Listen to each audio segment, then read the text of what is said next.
Hello and welcome to another video of my opening series, Mastering the Basics on how to play the Grunfeld. The Grunfeld is my favorite way to punish or to fight against the Queen's Gambit, the London system, and anything that is not including the move e4 on the first move. So if our opponent doesn't play e4 on the first move, we're gonna go into the Grunfeld. So the Grunfeld is extremely useful because you can play it at any level, starting from 0 all the way to Grandmaster level 2700. Has been played by pretty much all the world champions, especially the latest ones like Bobby Fischer, Kasparov, Magnus, Carlsen, etc. You can find most of the top 10 players today playing the Grunfeld occasionally. It is a very fun defense, and I recommend it to my students, and I'm recommending it to you as well, of course. So without further ado, let's get into it. And the first thing that we're gonna do on this video is to learn how to set up the Grunfeld. And the main thing for you to set up the Grunfeld is to know when to play the move d5.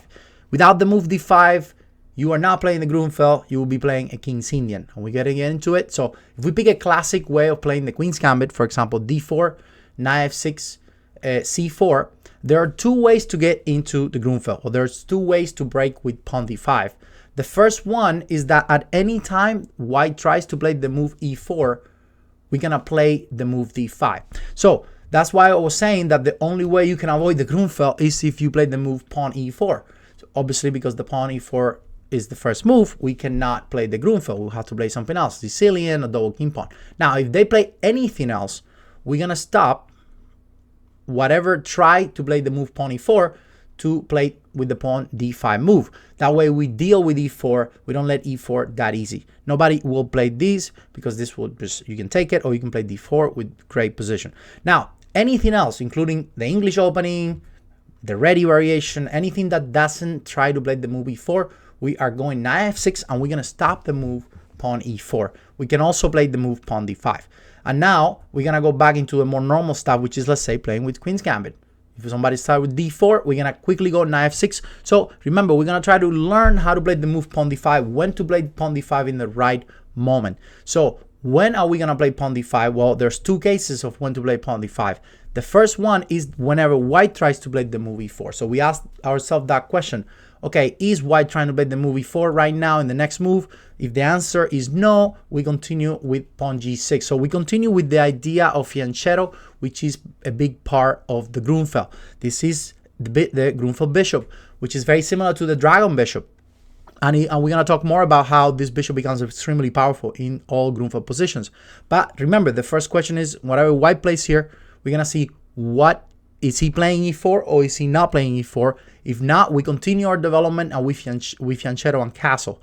Now, if somebody plays knight c3, which nowadays is very popular, the Joao London, for example, you obviously have to play d5 because here white was indeed playing e4. So they do another move, let's just say g3, a very not really attacking e4, white is not trying to play e4. We're gonna continue with our development, and we only play d5 basically whenever white tries to play e4. So like in this case, we obviously go d5 because e4 is the next move. Now, if he goes continue, bishop g2, and we castle, and this now is when we encounter the second type of d5. The second type of d5 is whenever white did not try to play e4 at all during the opening. So in this position, for example, white's still not trying to play e4, but we already castle. So if we already castle, meaning we fianchetto our bishop, we develop our knight, we castle, we're fully developed on the king's side, we are actually gonna play d5 anyway.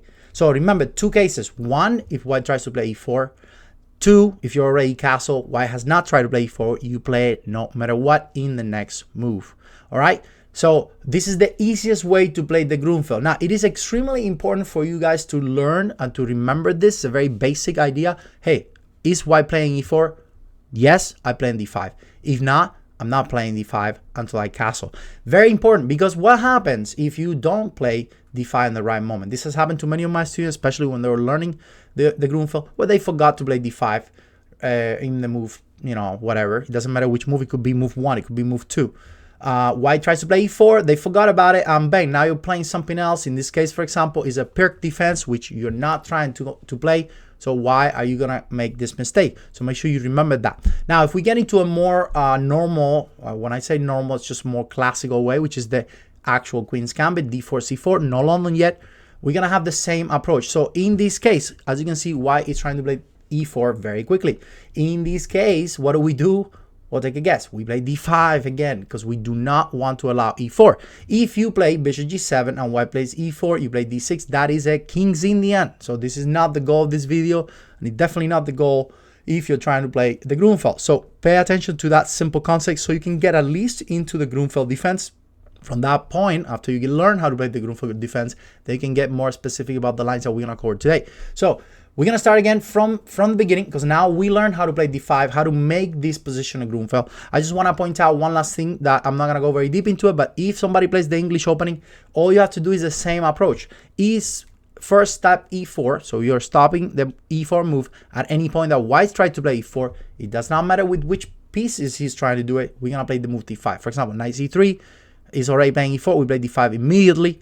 G3, G6, bishop B2, G2. Well, e4 is also coming. Hey, we're playing d5 also immediately, and so on. This is the most basic idea of how to play the Grunfeld. Then you continue with your development. In another video, more deep, we can actually talk about how to develop this bishop and this knight. But for right now, we're just trying to teach you how to play the Grunfeld, some of the most popular lines at high level. So let's go back to the Queen's Gambit and get into the basic, more classical Grunfeld. And before we go into the main line, I want to touch, of course, into the London system, because it's very popular online. Plenty of my students find the London system in person games and online. Every coach is teaching this today. So how to play the London system? Well, guess what? We do the same thing. We develop the fianchetto, the bishop. And of course, we're paying attention to the e4. Some people played the Jobava London, for example. That's okay. We played d5. The only thing that you need to understand here is that if knight b5, you still have knight a6. It's very important to have this move. And then there are some other more precise stuff, like you can continue your development. There's some h4 ideas here, which you can be later you can be more specific, but most of the time you can just answer h4 with h5 to make this very simple. In some other cases, you can play c6 to stop knight b5. The most important thing is that never play this knight move unless you have a way to protect this pawn, because you need that knight to defend the pawn on a6, the pawn on c7. So this is the London, or the Joao London. Now, if we go into a regular London, it becomes even easier, because guess what? White is gonna play knight d2. They could also go knight f3, and we go castle. Notice the same thing. Right? We're just trying to stop e4. As soon as white plays knight d2, we're gonna go d5. Bang, we got it again. It's the exact same thing. Now, one of the most difficult and more that goes with playing and getting more practice is how to develop this bishop, like I was mentioning before. In this case, you can develop the bishop out by using the bishop fianchetto on b7. Maybe by playing b6, c5, bishop b7, knight c6. So I know there was a lot of moves very quickly, but this is more or less the idea. The London system is not a very quick targeting the center type of position, so you have a lot of time to develop, and this is just a very nice position already for black. We've fianchetto both pieces, we had the space. There's some plans that are a little more fancy, like knight d7 and e5, with a great position for black. So now that we covered the London system, I just want to mention other very kind of silly but very online-ish moves, that like b3, the ready variation. The idea is that when you play knight f6 and you stop e4, like you always do in the Grunfeld, white can play bishop b2, target on f6. In this case, you can actually play d5 if you want first, or you can just simply go g6. We do not care about bishop takes f6, because if you give us this bishop, yes, you get double pawn, and they're kind of weird, but it does give you a bishop pair. And now the dark squares are very weak, especially when white makes a move like d4. In fact, here you just play d5, c5, and you have this huge... Actually, the bishop is changing now. We're not even going to play it this way because it will be blocked, so we get it out this way. And you can find games online very easy with d5 and c5. And moves like knight c3 obviously loses immediately to bishop b4 and so on. Now, I also wanted to touch in a similar version of this is d4, knight f6, and we get into the Trompowsky variation, which is very annoying first, but once again, you can actually play g6 and continue on with the Grunfeld. Again, we just follow the same idea of playing d5 whenever e4 is coming. If white decides to go bishop takes, we do the same thing, pawn takes, and now we can actually go the same, d5, c5, There's nothing wrong with developing this way as well, but the bishop is actually a little better this way. Another thing that is very typical in the Grunfeld is that whenever you see a bishop coming to g5 that tries to take your knight, we can actually also play knight e4 as a counter move, attacking this bishop that we're gonna see it later in another Queen's Gambit, more Queen's Gambit variations, where white can go bishop f4, white can go bishop h4, and in any of these responses, we're actually gonna play c5 with the idea of queen b6 and target b2. This is again another very interesting way of playing for black. You can pick whichever you like, but they're both very good. I've myself played it plenty of times. So with that, I think we covered pretty much some of the most important lines that are not Queen's Gambit related. So we're gonna go into now the pure Queen's Gambit with d4, c4. Of course, what we're gonna do, we're gonna continue. We're not gonna get into a King signal. We will make sure we wanna get into a Grunfeld. After knight c3, we have the, of course, d5. Now, just don't get surprised when people play moves that are not targeting e4, because remember, we're just gonna continue. A lot of these lines can transpose in many different ways, like knight f3, knight c3. The most important thing is that you keep an eye on d5 and then you castle. And for example, here's a line that we're gonna cover probably later, but anytime white goes bishop g5, I just recommend to go knight e4. Don't break your head trying to figure out what to do, and don't stress out about this. Just play knight e4, targeting this bishop, targeting this knight. If pawn takes, you have these beautiful tactics that always work, and you get the pawn back. Against knight takes is actually worse, because then you actually win the knight in this case with e6, and boom, that's a beautiful fork. That's very typical. Now, a very similar thing happens if you go knight c3, and let's say I play d5, bishop g5, you just play knight e4 as well. And one of the top most typical lines to play with white, I actually played it multiple times with white in the World Championship against Bashir Lagrave and Serra, was I played bishop f4, and then here you basically just take the knight and then place and just continue your development. The idea is play c5, castle, and you are doing really well. Again, right now the goal of this video is to get your pieces in the right place to make the Grunfeld happen. Then we can go deeper into all the lines, all the games that are models for you. So now c takes d5, knight takes d4. We're gonna actually go into some other lines here. For example, if you play knight c3, knight f3, again, all of these can transpose. We are continuing, right? Because remember, another thing that we haven't mentioned is that once we play d5, white is not actually forced to take you right away. But if they do take you, you take. And if they don't take you, you continue your development as long as this pawn is not targeted by another piece. For example, one move that is very typical here is the move queen b3. And of course, if you go and you play the move queen b3, I am losing the pawn right now, so I have to do something. This is actually called the Russian variation. It's very typical. Obviously, if you're losing this pawn, you gotta either protect it or take it. That's just a matter of tactics. In these lines, for example, you take, castle, e4 is the best move, and then there's multiple ways here to play, but you can play a6 followed by b5 with a very good position. There's I'm gonna leave it as here because this is the best line, or one of the best lines that is theoretically equal, and you can continue looking deeper into this, but this is more or less what you can get. There are other ideas here that are also more difficult. The bishop e6 is another way to play, giving up this pawn for a ton of initiative. Another very interesting way I've played it myself as well. And the thing is that there's a lot of ways white can play against the Grunfeld, but your idea of going bishop g7 castle, keeping an eye on this pawn, knowing when you play knight e4 if there's a bishop g5, or like we're gonna see in the main line, which is c takes d, knight takes e4. This is the most typical, most typical line that you're gonna find when you play in the Grunfeld, at least at a grandmaster level. Maybe I think also at lower rated players too, because white has too many different ways that they can develop the minor pieces.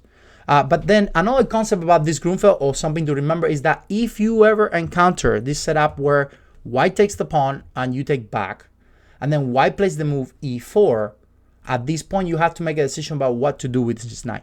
The concept basically says that you always take the knight on c3 when the pawn on e4 attacks your knight on d5. So you're basically in this position taking always the knight. This is just a counter move. Yes, you're giving away a little bit of space. That's what the Grunfeld is about. You give up space to speed up development and then put pressure on d4, like we're gonna see later. Now, before we move on deeper into this line, I want to mention another line that is very similar. But what happens if, let's say, there is no knight on c3 and we are kicked? Where do we go? So there's an important line here that starts from the beginning again. d4, we're going to continue knight f6, top c4, c4, and then g6. Now, white makes a very interesting move here. That's f3. This is called the Samish variation of the Grunfeld.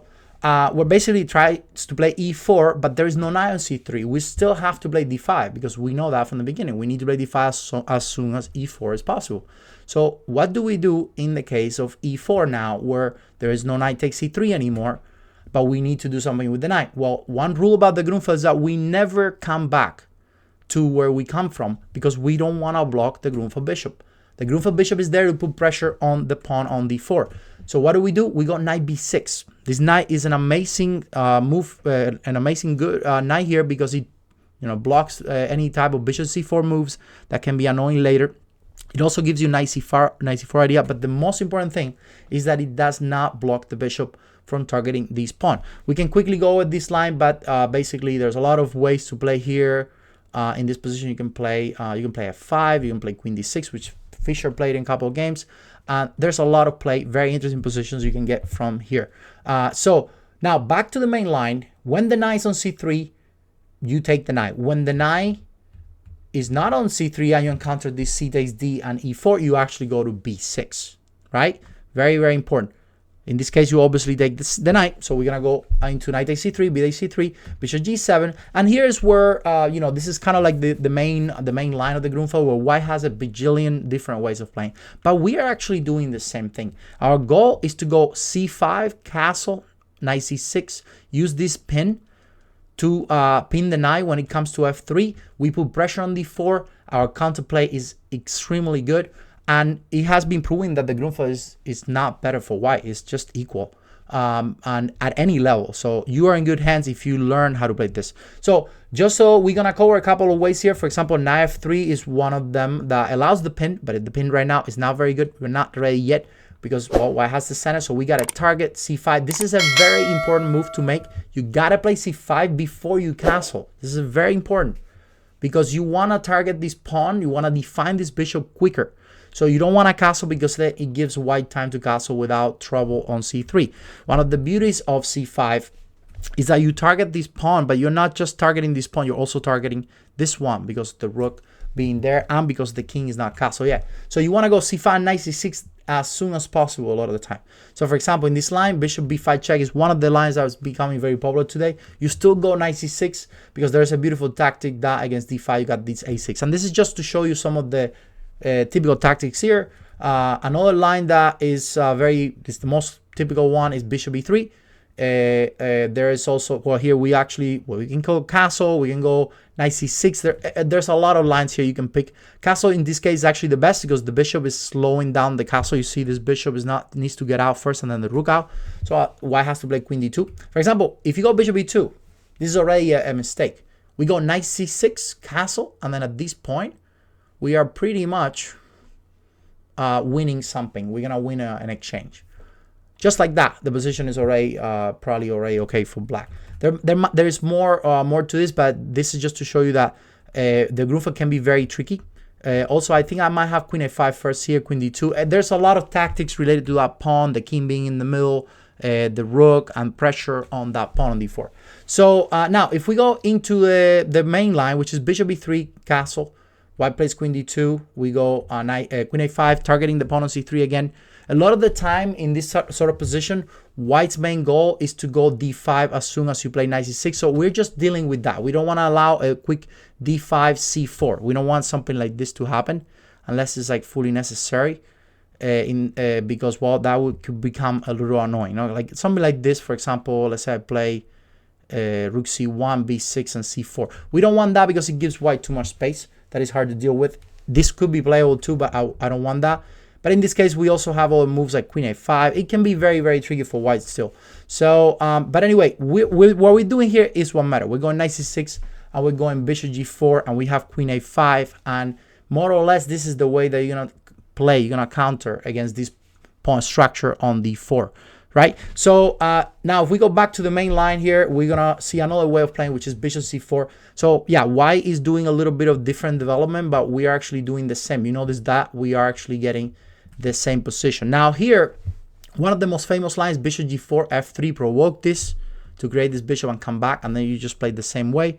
And you notice that in the Grunfeld, we're giving out this pawn all the time. So it's very typical that we basically drop this pawn. We want white to get this pawn. In fact, we give it for free all the time.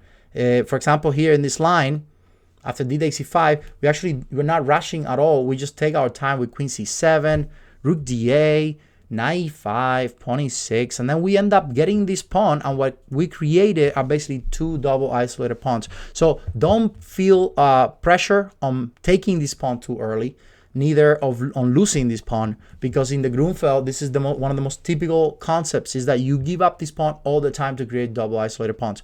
So I don't want to go too deep into this game, neither, because it will be out of the scope of this video, but I just want to show you, for example, in this game, how Nepomniachtchi gave up a pawn with, well, what's considered today the best line, which is b6. Giving up this pawn, right? In fact, it's not just giving up a pawn, it's giving up a pawn and then getting rid of the double isolated pawn, because after d takes c4, d takes c5, black goes queen c7, c takes b, a takes b, and you notice how we just lost the pawn. You might say, why in the world I'm giving up a pawn here so quickly in the opening? Well, the reason is because we get a ton of initiative on the files. We got now the A file isolated pawn, we got the C file isolated pawn, and this knight is actually in very bad shape. We have a very easy play with these pieces, and black is actually better here, or at least equal. So in a couple of moves here, I'm just gonna make some quick moves here that happen in the game. Nepomniachtchi just made some really strong moves, and boom. And in a couple of moves, we get a little more of a clear picture of where this game is going. You got this knight jumping to c4. The rooks are coming to a4 or to the a file with pressure on the pawn on a2. And eventually, he actually ended up winning the game. He won the a pawn, he won the e pawn, and he just completely crashed Timofeyev, which is a very strong player from Russia. Yeah, so this is just an example. It looks very scary for white because white doesn't have initiative. This is what the Grunfeld is about. Grunfeld is all about counterplay, finding initiative, playing with this. You have this, a lot of the time we end up trading these pawns, let's just say, and then we got this majority on the queen side that can give us also better endgames because, well, we have a better pawn structure. So most of the endgames are going to be very comfortable for black as well. So hopefully you guys learned a little bit on how to start you off with the Grunfeld. You can start playing it, and that's what I always recommend. Start playing, find Grandmaster games, you know, check on your games after you finish playing them, either online or in person, and then come back and play it again, and just play it again and play it again and get a good feeling for the position. But I think the Grunfeld is one of the easiest ways to set up a good repertoire for black against Queen's Gambit, which a lot of the time requires you to study so much. Well, with the Grunfeld, you can start playing right away. If you watch this video, you can actually start playing the Grunfeld right away and then get deeper into it as you get more experience playing. So hopefully you guys go for it and just play my favorite defense against Queen's Gambit. See you next time.